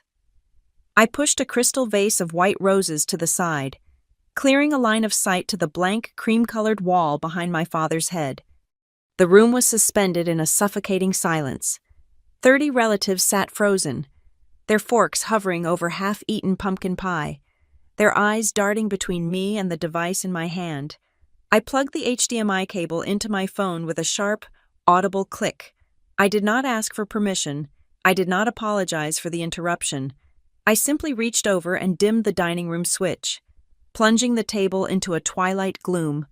A second later, a beam of pure white light cut through the darkness, hitting the wall with razor-sharp clarity. The first image appeared. It was a screenshot of the transaction history from the Frontier Trust joint account. I had enlarged the text so that even my great-aunt Martha at the far end of the table could read the numbers without her glasses. The header read, "Incoming wire transfer. Date August 14th. Amount $500,000. Sender Walter King." I stood next to the projection, my shadow casting a long, dark silhouette against the data. I pointed to the line. I asked my grandfather if he recognized this transaction. Walter squinted at the wall. He nodded slowly, his face grave. He said yes. He said that was exactly what he had sent. He looked around the table, addressing the silent audience. He explained that Daniel and Rebecca had advised him that the tax laws were changing this year. They told him that if he wanted to pass on a portion of the inheritance to me without the government taking 40%, he needed to move it into our joint account immediately. He said they told him it would be safe there, that it would sit and grow until I was ready to buy a house. A murmur went through the room. I saw my father flinch. The narrative was already shifting. They had not just stolen from me, they had manipulated an old man's fear of the government to facilitate the theft. I swiped my finger across my phone screen. The image on the wall changed. The new slide showed the activity from August 15th. Less than 24 hours later, the header read, "Outgoing wire transfer. Amount $499,800. I spoke clearly. I said the money did not sit. It did not grow. It left the account before the digital ink was even dry. I pointed to the destination field. I had run a trace on the routing number, and the result was displayed in bold red letters next to the bank data. The destination was a private checking account at a different bank. The account holder was Chase Lowell. Hannah let out a high-pitched, incredulous laugh. She shook her head violently, her diamond earrings catching the projector light. She shouted that I was crazy. She said her account must have been hacked. She looked at Chase, who was staring at his shoes, and then back at Walter. She said criminals hack bank accounts all the time, and that I was trying to frame them for a cybercrime. I anticipated this. Of course she would claim she was a victim. I swiped to the next slide. It was a technical log. It looked complicated to the uninitiated, a wall of text and timestamps. But I had highlighted the relevant sections in neon yellow. I explained that every time someone logs into a secure bank server, they leave a fingerprint. It is not a physical fingerprint, but it is just as unique. It records the device, the operating system, the browser, and the location. I read the data off the wall. Device MacBook Pro, 16-inch, operating system macOS Sonoma. Time of login, August 15th, 9:30 in the morning. Then, I split the screen. On the left was the bank login log. On the right was a screenshot from Hannah's Instagram story archive, dated August 15th at 9:35 in the morning. The photo showed Hannah's manicured hands resting on the keyboard of a brand new 16-inch MacBook Pro. The caption read, "Unboxing my new baby. Time to level up the business, boss babe." I looked at Hannah. I asked her if the hackers also unboxed her laptop and posted it to her social media account 5 minutes after they stole $500,000. The color drained from her face so completely that she looked like a marble statue. She opened her mouth to speak, but no sound came out. The relative to her right, a cousin named Mike, shifted his chair a few inches away from her. The scraping sound loud in the quiet room. I did not give them time to recover. I swiped again. The screen filled with a document. It was a power of attorney form, granting Daniel Rhodes and Rebecca King Rhodes full legal authority to manage the assets of Lila Alexander. At the bottom of the page was a signature. It read, "Lila Alexander" in looping, flowing cursive. Below that document, I projected a scan of my actual driver's license and my passport. I pointed to the signatures. The difference was obvious even to a child. My real signature was sharp, angular, a quick scrawl born of signing hundreds of compliance reports. The signature on the form was round, bubbly, and slow. It was the handwriting of someone trying to draw a name, not sign it. I asked my mother if she recognized that penmanship. Rebecca stood up. Her chair fell backward with a crash. She was trembling, her hands gripping the edge of the table. Her eyes were wide, frantic, darting around the room looking for an ally, but finding only shocked stares. She stammered. She said she only signed it for my convenience. She said I was so busy in Denver, always working, always unreachable. She said she did not want to bother me with paperwork. She looked at Walter, tears welling in her eyes. She said she was just trying to help manage the family burden. She said, "Who really looks at signatures anyway? It was just a formality." The room gasped. It was a collective intake of breath that sucked the oxygen out of the air. In her attempt to defend herself, she had just confessed to forgery in front of 30 witnesses. Walter looked at his daughter. His expression was one of pure devastation. He looked like a man watching his house burn down.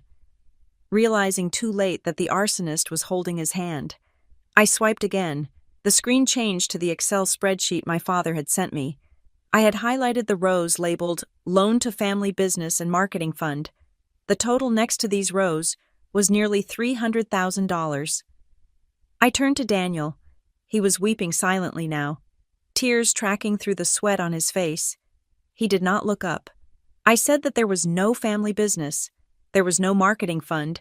There was just a shell company and a series of transfers designed to hide the fact that they were bleeding the account dry. But I knew that documents could be dry. I knew that people could rationalize paperwork errors. I needed them to hear the intent. I needed them to hear the malice.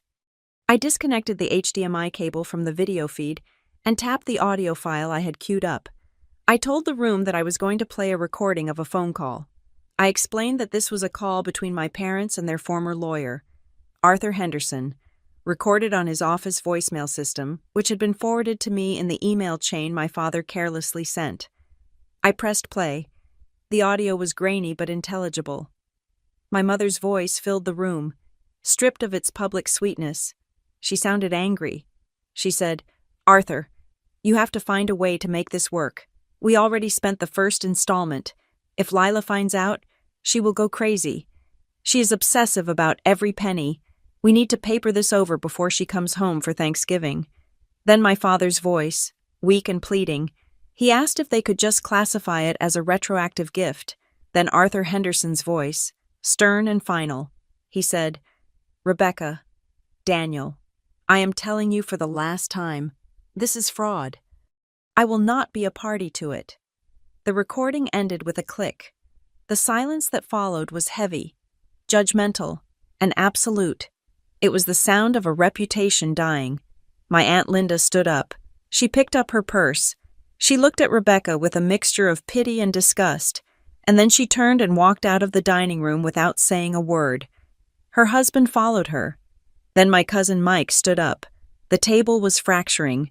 The family unit, so carefully preserved for decades, was dissolving under the weight of the truth. People were leaning away from my parents, creating a physical gap at the table as if greed were a contagious disease. I had one final nail to drive into the coffin. I reconnected the video feed. I swiped to the final slide. This was the lifestyle audit. It was a split-screen collage, a mosaic of vanity and theft. On the left side of the screen, I listed specific bank transaction dates and amounts. September 10th, Waldorf Astoria. Maldives, $12,000. October 4th, Wynn, Las Vegas. VIP Suite, $8,000. November 2nd, Cartier, Beverly Hills, $32,000. On the right side of the screen, I placed the corresponding photos from Hannah's Instagram. Hannah on the deck of the water villa, holding a coconut. Hannah in the casino, wearing a dress that cost more than my first car. And finally, a close-up of the engagement ring she had been flashing all night. The dates matched perfectly. The amounts matched perfectly. I looked at the ring on Hannah's finger. It no longer looked like a symbol of love. It looked like evidence. Hannah was sobbing now, her head in her hands, her shoulders shaking. Chase was staring at the wall, his face blank, looking like a man calculating the distance to the nearest exit. I walked over to the wall and pulled the plug on the projector. The beam of light vanished, plunging the room back into the dim, candlelit reality, but the images were burned into everyone's retinas. I turned to Hannah. I looked at her, not with hatred, but with a cold, exhausted disappointment. She was my sister, and she had sold me for a collection of likes on an app. I spoke softly, my voice cutting through her sobs. I said, "Hannah, I understand wanting nice things. I really do.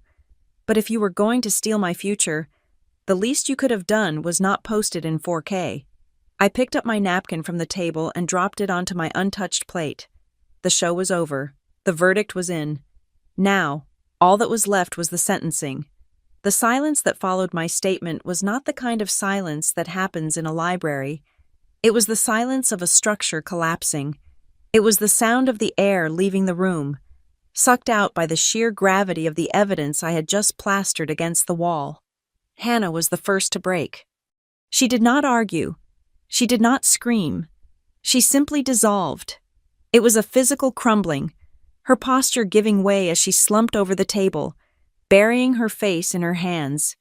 Her shoulders heaved with violent, jagged sobs that shook the crystal glasses near her plate. The carefully curated image of the successful entrepreneur, the boss babe, the globe-trotting influencer, vanished in an instant. All that was left was a 26-year-old girl who had been caught with her hand in a jar that was not hers.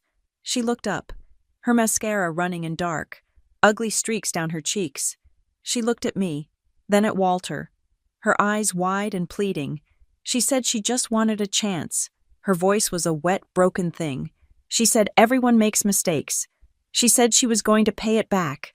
She pointed a trembling finger at Chase, who was staring fixedly at a stain on the tablecloth. She said Chase told her the return on investment would be massive. She said he promised her that within 6 months, she would have enough to put the $500,000 back before anyone even noticed it was gone. She said he told her she would double it. I watched her, feeling a cold pit in my stomach. She still did not get it. She was talking about returns and timelines. She was treating theft like a bridge loan. I told her clearly that this was not a mistake. A mistake is grabbing the wrong keys or forgetting a birthday. This was a plan. I told her that you do not accidentally forge a signature. You do not accidentally route money through a shell company. You do not accidentally spend $30,000 on jewelry. I turned my gaze from Hannah to my parents. I said it was not just her plan. I said she could not have done this without the people who taught her that consequences were for other people. Rebecca flushed a deep, blotchy crimson. For a moment, I thought she might apologize. I thought she might finally step into the role of a mother and take the bullet for her child. I was wrong. My mother stiffened. She wiped her eyes aggressively with her napkin and glared at me. Her sorrow transmuted instantly into defensive rage. She asked me why I had to be so cruel. She said I had always been this way, cold and calculating. She asked what the big deal was. She said I had a high-paying job. She said I had no husband, no children, no mortgage. She said I had more money than I knew what to do with. While my sister was struggling to build a life, she asked if it would really have killed me to help her out a little.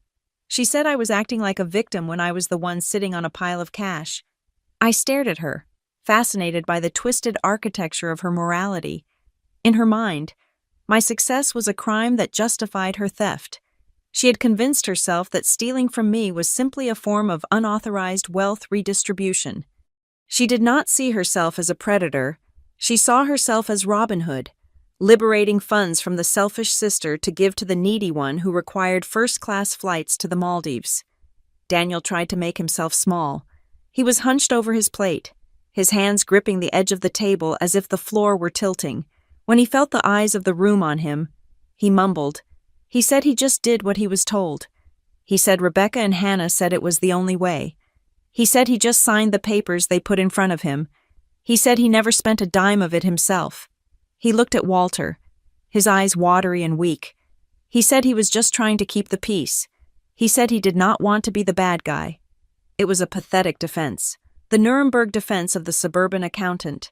He wanted credit for his passivity, as if watching a crime happen and signing the permission slip was somehow noble because he did not personally hold the gun.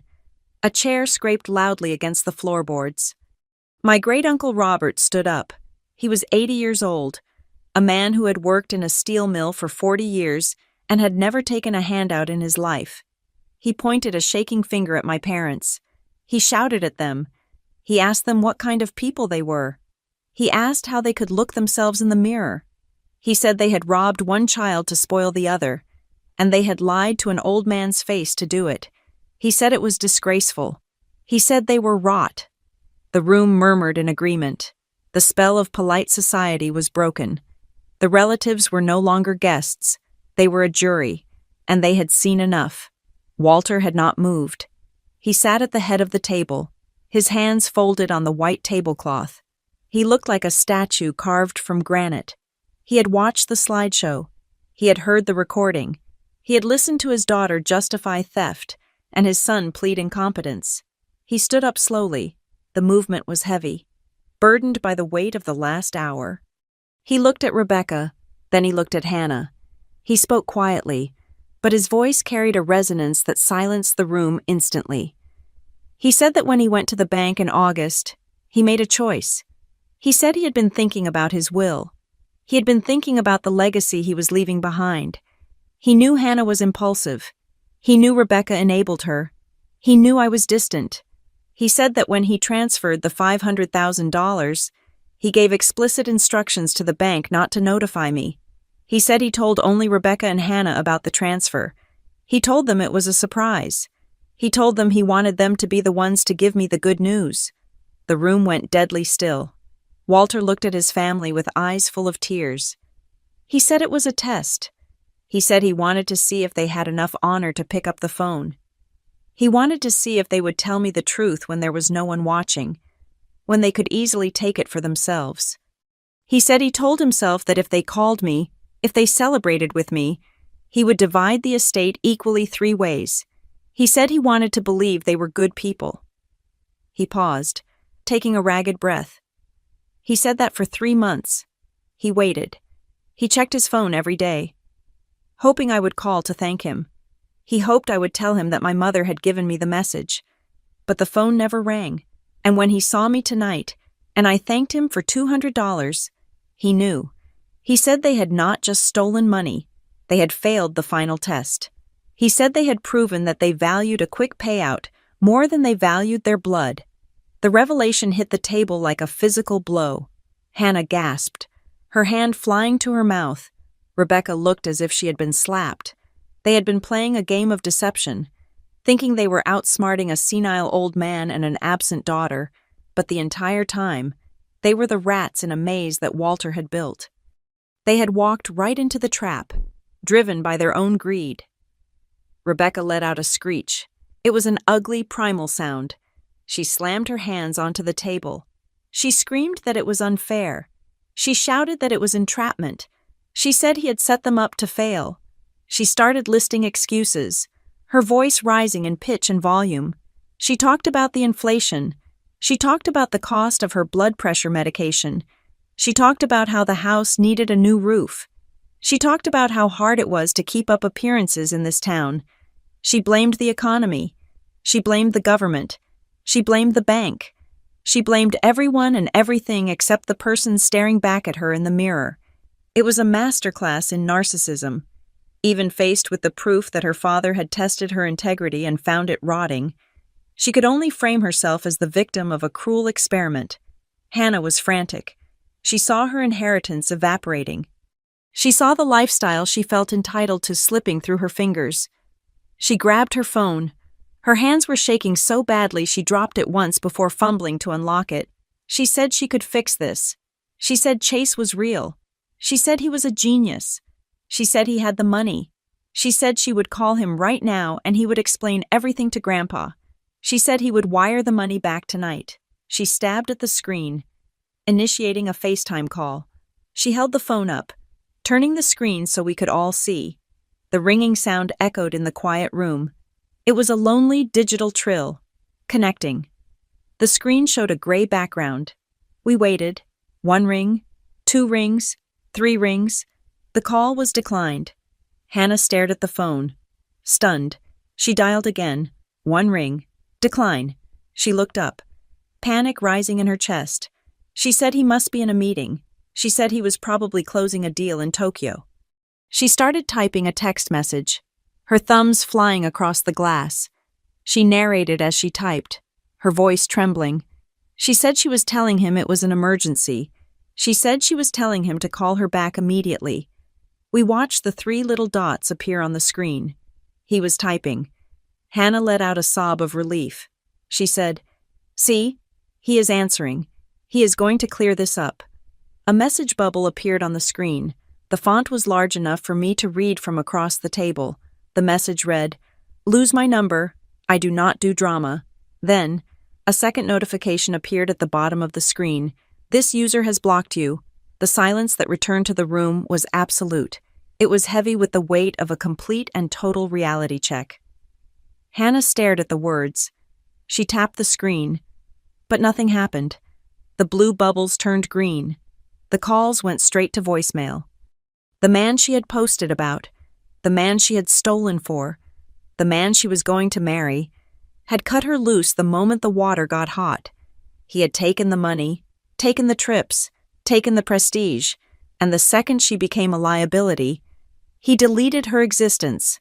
She was not a partner. She was not a fiancée. She was a mark. She was an ATM that had finally run out of cash, and so she had been discarded. She dropped the phone onto her plate. It landed with a dull thud in the remains of her cranberry sauce. She did not cry this time.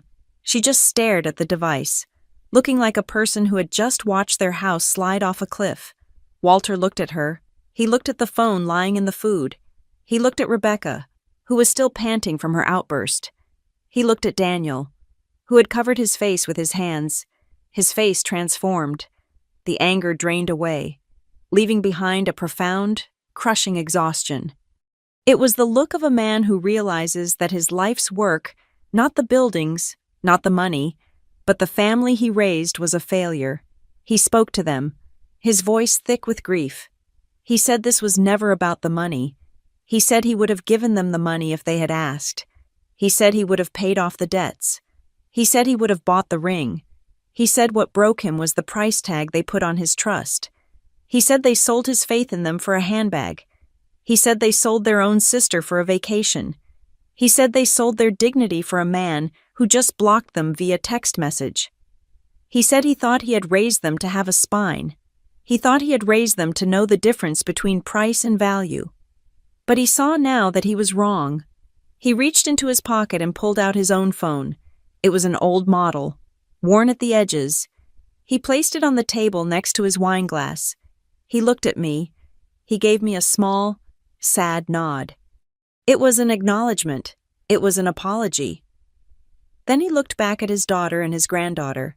He stood up straighter, squaring his shoulders. The general was back, but this time, he was not reviewing his troops. He was dismissing them. He said, "If there is no line you will not cross for a handbag, then I have to draw one for you." He picked up the phone and dialed 3 digits. He did not look down. He held the phone to his ear and looked straight ahead, his eyes fixed on a point in the distance that none of us could see. He spoke into the receiver. He said, "I need the police. I would like to report a theft." The hallway outside the dining room was cool and smelled faintly of lemon oil and old dust. It was a narrow passage lined with portraits of ancestors who had built this family from nothing. Stern-faced men and women who would have looked at the scene unfolding beneath them with utter contempt. Walter walked with a heavy, determined gait. The phone pressed to his ear. I followed him, keeping a distance of 3 paces, watching the back of his jacket strain against his shoulders. He looked like a man marching to his own execution, or perhaps the execution of the life he thought he had. I heard him speak. His voice was low, a rumble that seemed to vibrate through the floorboards. He stated his name. He stated his address. Then he said the words that would cleave our history into 2 distinct eras before the call and after. He said he needed to report a theft. He said the amount was substantial. He said the victim was his granddaughter. The reality of those words hit the air like a chemical reaction. Before he could finish the sentence, the dining room doors burst open behind us. My parents did not walk out. They scrambled. It was a frantic, undignified rush. Rebecca reached him first. She threw herself at him, grabbing the arm that held the phone. Her face was a mask of terrified mascara and blotchy red panic. She begged him to hang up. She screamed that he was making a mistake. She said he was going to destroy the family over a misunderstanding. She promised they would fix it. She said they would sell the house. She said they would sell the cars. She said they would pay me back every cent if he just gave them time. Daniel fell to his knees on the oriental rug. I had never seen my father kneel before anyone. He looked small, shrunken inside his dress shirt. He clutched at the hem of Walter's jacket, sobbing. He said they would do anything. He said he would take a second job. He said, please do not let them be branded as criminals. He kept repeating that he was an accountant, that a record would end his career, that they would be destitute. Then came Hannah. She pushed past me, smelling of expensive perfume and fear. She threw herself onto the floor at Walter's feet, wrapping her arms around his legs, burying her face in his trousers. It was a performance, but it was also genuine terror. She was a child realizing that the adult world had teeth. She cried that she was sorry. She said she made a mistake, but then she played the only card she had left. She looked up at him, her eyes swimming in tears, and said she was still his grandchild. She said his own flesh and blood could not go to prison. She said he loved her. She appealed to the biology that bound us, assuming it was a shield that could deflect the penal code. Walter did not move.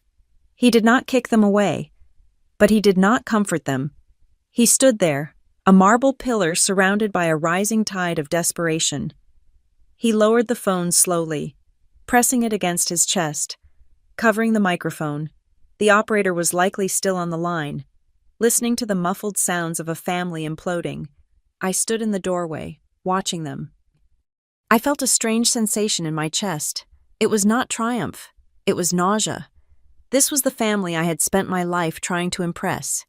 These were the people whose approval I had sought with good grades, with a stable career, with being the responsible one.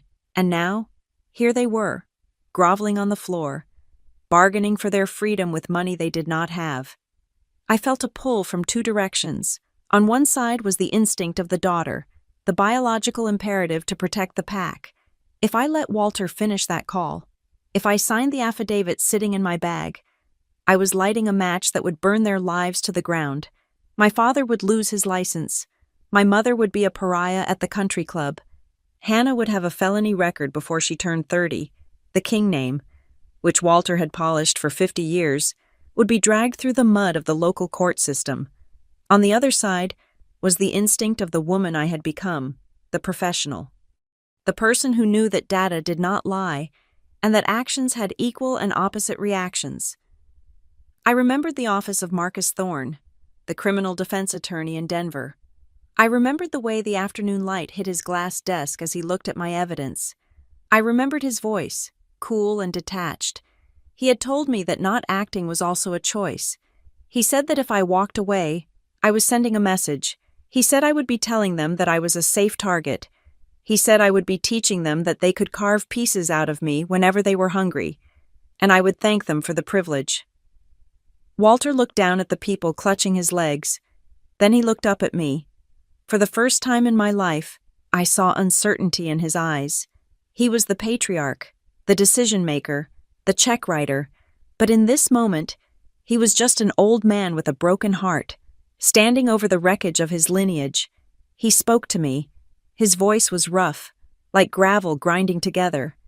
He said this money was mine. He asked me what I wanted him to do. The hallway went silent. Even Rebecca stopped screaming.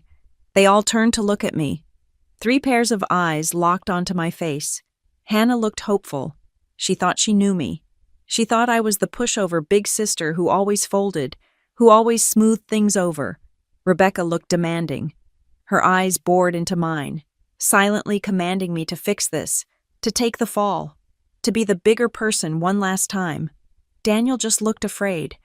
I held the blue folder against my side. I could feel the sharp corner of the plastic digging into my ribs. I did not answer Walter immediately. Instead, I took a step forward. I looked down at my parents. I asked them a question. My voice was steady, stripped of all emotion. I asked them to imagine a scenario where I had not found the bank logs. I asked them to imagine that I had stayed in Denver, that I had never come home, that I had never seen the spreadsheet. I asked them what would have happened 10 years from now, or 20, when Grandpa passed away. I asked them, point blank, if I had not discovered this myself, would you have ever told me about the $500,000 gift? The question hung in the air like a guillotine blade. I waited. I watched my mother's face. I saw her open her mouth to speak, to offer some reflexive lie, But then she stopped. She knew that I knew. She knew that any lie she told now would be disproven by the history of her own silence. She closed her mouth. She looked away. I watched my father. He stared at the pattern in the rug. His hand trembled violently. He could not look at me. The answer was in the silence. It was loud and absolute. No, they would never have told me. They would have let me live my entire life thinking my grandfather had left me nothing. They would have let me struggle to pay a mortgage, let me worry about retirement, let me doubt Walter's love for me, all while they spent my future on luxury cars and vacations. They did not steal from me because they were desperate. They stole from me because they did not respect me. They saw me not as a person with dreams and rights, but as a resource to be harvested. They thought I was rich enough to absorb the loss. They thought I was successful enough not to need the help. They had penalized me for my competence and rewarded Hannah for her incompetence. The realization hardened the last soft place in my heart. I looked at Walter. I saw that he had heard the silence too. He closed his eyes for a brief second, a spasm of pain crossing his face. I spoke to him. I said that if we kept this quiet, we were teaching them that I was just a wallet with legs. I said we would be teaching everyone at that dining table that his trust meant nothing, that his word was negotiable. I said I could not live with that. I said I could not sit at a table with people who viewed my existence as an insurance policy against their own greed. From the dining room doorway, a few relatives had gathered. My cousin Mike was there. Great-uncle Robert stood behind him. Uncle Bob stepped forward, clearing his throat nervously. He looked at the scene, the kneeling parents, the crying sister, and his instinct for preservation kicked in. He said we should really think about this. He said these things are best handled internally. He said we did not want the neighbors talking. He said we could work out a payment plan. He said family business should stay behind closed doors. Others behind him nodded. They were not defending the theft. They were defending the status quo. They were terrified of the scandal. They wanted the comfort of the lie rather than the brutality of the truth. But some remained silent. Aunt Linda, who had walked out earlier, stood in the shadows of the porch, watching. She did not step forward to defend Rebecca. She waited. She was measuring the wind. Walter looked at Bob. Then he looked down at his daughter, who was still gripping his arm. He gently, but firmly, peeled her fingers off his jacket. He stepped back, creating a physical distance between himself and the people on the floor. He nodded to me. He said then we would tell the truth. He said we would let the law do what he had failed to do as a father. He admitted it then. He admitted that his generosity had been a crutch that crippled them. He admitted that by shielding them from the consequences of their small mistakes over the years, he had emboldened them to make this catastrophic one. He took responsibility not for their crime, but for the environment that allowed it to fester. Rebecca gasped. She realized the shield was gone. She realized that the family card had been declined. Walter lifted the phone back to his ear. He did not shout. He did not tremble. He told the operator he was still there. He told them he would like an officer to come to the house to take a statement regarding a case of wire fraud and identity theft. He gave them the gate code. He hung up. The sound of the call ending was the loudest sound I had ever heard. Daniel slumped onto the floor, putting his head between his knees. Hannah stopped crying and just stared at the ceiling. Catatonic. Rebecca looked at me with pure, distilled hatred. It was the look of a woman who would blame me for this until the day she died. She would never see herself as the villain. She would only see me as the traitor who called the cops. I could live with her hatred. I could not live with her pity. Walter straightened his jacket. He motioned for me to follow him. We walked back into the dining room. The relatives who had been hovering in the doorway parted like the Red Sea. We walked to the head of the table. The room was still dark, illuminated only by the candles and the faint, ghostly glow of the blank projector screen. The half-eaten pumpkin pies sat on the plates, congealing. Walter stood at the head of the table. He waited until every eye was on him. He spoke to the gathered extended family. He did not sugarcoat it. He did not use euphemisms. He announced that there had been a theft of $500,000. He announced that the perpetrators were his daughter, his son-in-law, and his granddaughter Hannah. He said that silence was a currency he was no longer willing to spend. He announced that tomorrow morning, at 9 o'clock, he and I would be driving to the police station to hand over the physical evidence and sign the formal complaints. He looked around the room, challenging anyone to object. He said that anyone who wished to support Rebecca and Daniel in this matter was free to leave his house right now. He said that anyone who stayed was staying to support the truth. It was a line in the sand. It was a declaration of war against the hypocrisy that had rotted the family tree from the inside out. He turned the threat into a public commitment. By saying it in front of everyone, he burned the bridge back to handling it privately. There would be no morning after change of heart. There would be no secret settlements. The witnesses were here. The narrative was set. I looked at the faces around the table. Some looked down. Some looked terrified. But Great-Uncle Robert nodded. Aunt Linda, standing by the window, nodded. I stood next to my grandfather. For the first time since I arrived in Redwood Falls, I did not feel like the outlier. I did not feel like the anomaly. We were a team. We were the firewall, and we had just blocked the intrusion. I looked toward the hallway where my parents and sister were still huddled on the floor. I felt a profound sense of loss. Yes. But beneath it, I felt the solid, cold ground of self-respect. I had lost a family I never really had, but I had saved the one person who mattered. And tomorrow, the data would have its day in court. The sun rose over Redwood Falls with a bleak, gray light that made the frost on the lawn look like ash. The house, usually vibrating with the noise of a holiday morning, was as silent as a tomb. The driveway, which had been packed bumper to bumper with SUVs and sedans just 12 hours ago, was nearly empty. The relatives had fled at first light. They had packed their bags and slipped away while the coffee was still brewing. Terrified of the contamination that comes from proximity to a scandal, nobody wanted to be subpoenaed. Nobody wanted their name in a police report. They left us to rot in the mess we had made. I walked down the main staircase, my heels clicking loudly on the wood. Hannah was sitting on the bottom step. She was still wearing the dress from the night before, the fabric wrinkled and stained. Her face was swollen, her eyes red-rimmed and glassy. She was clutching her designer handbag to her chest, hugging the empty leather sack as if it were a teddy bear. She was rocking back and forth slightly. She kept muttering to herself. She said it was just a stupid mistake. She said she did not understand why everyone was acting like she had killed someone. She said it was just money. She was stuck in a loop of denial, unable to process that the world operated on laws, not on intentions. I stepped past her. She did not look up. She was mourning the death of her lifestyle, not the loss of her integrity. I walked into the kitchen. My parents were there.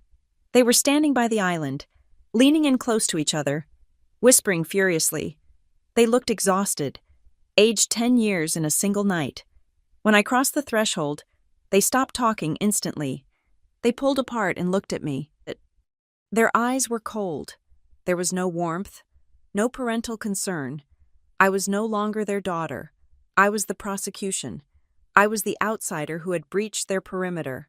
Walter was waiting for me in the foyer. He was wearing a suit I recognized from old photos, a charcoal wool blend that he had likely bought 20 years ago. It was out of fashion, the lapels a little too wide, but it was pressed sharp enough to cut skin. He had shaved. He had combed his silver hair. He held his leather briefcase in one hand, his knuckles pale against the handle. He looked at me. His eyes were clear.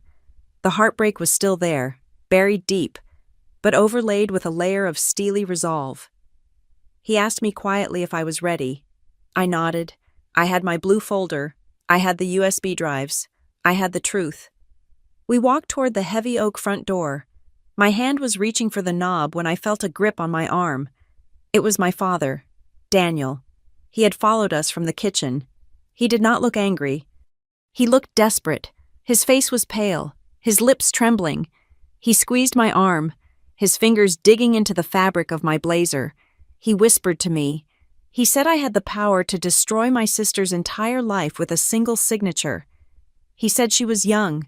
He said a criminal record would follow her forever. He tried to put the weight of her future on my conscience. He tried to make me the villain of the story, the executioner of her potential. I looked at his hand on my arm. Then I looked at his face. I felt nothing. The well of guilt he was trying to draw from was dry. I pulled my arm back, breaking his grip. I stepped away from him, creating a physical boundary that matched the emotional one. I told him that Hannah had already destroyed her own life. I told him she made that choice the moment she practiced forging my signature on a legal document. I told him that today, I was not destroying anything. I was simply signing my own name, for myself, for the first time in months. I turned my back on him. I opened the door and walked out into the cold morning air. I did not look back to see if he was crying. I did not care. The drive to the police station was silent. Walter drove his old sedan with both hands on the wheel. Staring straight ahead, the town of Redwood Falls passed by the windows. Sleepy and innocent, people were walking dogs. People were buying coffee. They had no idea that the pillar of their community was on his way to dismantle his own legacy. The police station was a low brick building that smelled of floor wax and stale coffee. It was quiet. A desk sergeant sat behind a high counter, typing slowly on a computer. He looked up when we approached. He recognized Walter. He smiled and started to ask how the holiday was. But the look on my grandfather's face stopped him mid-sentence. Walter placed his briefcase on the counter. He said we were there to file a formal complaint regarding grand larceny, forgery, and wire fraud. The sergeant blinked. He straightened up, his demeanor shifting from neighborly to professional. He called for a detective. We were led into a small interview room. It was gray and windowless, with a metal table and 4 chairs. A detective entered a few minutes later, a woman with sharp eyes and a no-nonsense haircut. She sat down and opened a notebook. I took the lead. I did not speak like a grieving granddaughter. I spoke like a consultant delivering a quarterly report. I opened my blue folder. I laid out the evidence in a grid on the metal table. I presented the bank logs. I presented the IP tracking data. I presented the forged power of attorney. I presented the email chain where my parents discussed finding a corrupt lawyer. I presented the dossier on Chase Lowell and his history of bankruptcy and fraud. The detective listened. She did not interrupt. She picked up the documents, examining them with a professional detachment. Occasionally, she would look up at me, assessing my credibility. I met her gaze every time. I answered every question with precision. I did not speculate. I did not embellish. I gave her the data. When I was finished, the room was quiet. The detective leaned back in her chair. She looked at the pile of evidence, then at Walter, and finally at me. She asked the difficult question. She asked if I understood what this meant for the people involved. She asked if, considering they were immediate family, I wanted to pursue a different avenue. She was offering me an out. She was giving me a chance to downgrade this to a civil dispute, to keep it out of the criminal courts. I looked at Walter. He was watching me. He was not signaling me to stop. He was waiting to see if I would hold the line. I looked back at the detective. I told her clearly that my goal was not to put my family in prison for the sake of punishment. My goal was to strip them of the ability to use my identity as a weapon. I told her I wanted a paper trail that proved, legally and irrefutably, that I was not a party to their debts. And I told her about Chase. I told her that a predator was using my sister to launder money, and if we did not file this report, he would vanish and do it to someone else. I said I wanted him investigated. I wanted his shell company exposed. I said I could not let that happen. The detective nodded. She pushed 2 forms across the table. Walter went first.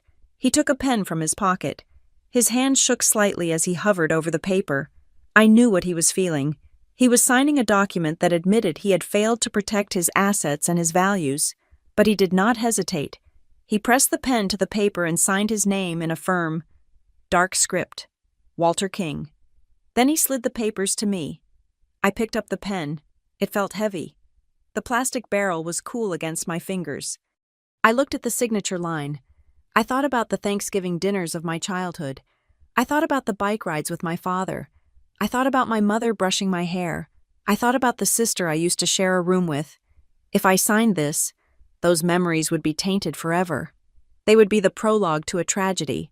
But then I thought about the empty bank account. I thought about the lies. I thought about the $200 check my mother had handed me, smiling while she picked my pocket. I realized that the family I was mourning did not exist. It was a fiction I had maintained to keep myself warm. The reality was the people who had left me to rot. I lowered the pen. I signed my name, Lila Alexander. The letters were sharp, angular, and final. The detective took the papers. She gathered the evidence into a file. She stood up. She said that from here, it was their job. She said my job was done. She said I had told the truth, and that was all I could do. We walked out of the interview room. The air in the hallway felt different. It was thinner. It was cleaner. We pushed through the double glass doors and stepped out into the parking lot. The sun had broken through the clouds. The light was bright and harsh, reflecting off the windshields of the police cruisers. I stopped for a moment and looked at our reflection in the glass of the station doors. I saw an old man in a suit and a young woman in a blazer. We looked like strangers. We looked like survivors. We were the only two members of the King family who had chosen the hard road of truth over the easy path of deception. We had paid for our integrity with our bloodline. Walter turned to me. He adjusted his hat. He looked tired, incredibly tired, but the shadow of shame that had hung over him the night before was gone. He smiled. It was a sad smile, full of grief, but it was also full of a deep, abiding respect. He spoke softly. He said that last night I had thanked him for $200. He paused, looking me in the eye. He said that today I had proved that I was worth far more than any amount he could ever wire. I did not answer. I did not need to. I just took his arm, and we walked toward the car together. I knew he was right. The $500,000 was gone. The family was broken. But as I walked across the asphalt, I felt a profound sense of wealth. I possessed something they could never steal, could never forge, and could never spend. I owned myself, and that was a fortune that would last me a lifetime. Thank you so much for listening to my story. I would love to know where you are tuning in from. So please leave a comment below sharing your location and your thoughts on what you would have done in my shoes.